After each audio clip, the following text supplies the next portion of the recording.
Hello friends, today we are gonna see volcano explosion science experiment.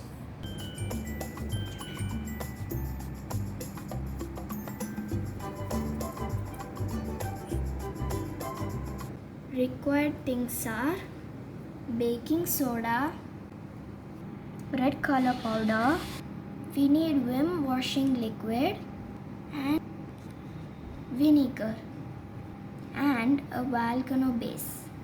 Let's keep the volcano base on a plate or a tray. Add 2 spoons of baking soda. Add the washing liquid.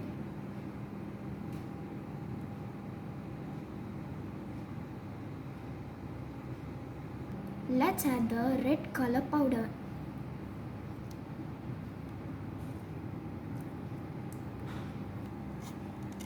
Let's mix it. Now it's ready. Let's do the last and the final step, the exploding part. Now let's add the vinegar.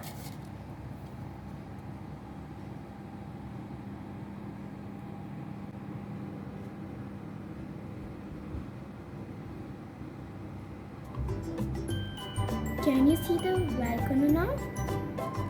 Can you see the volcano exploding?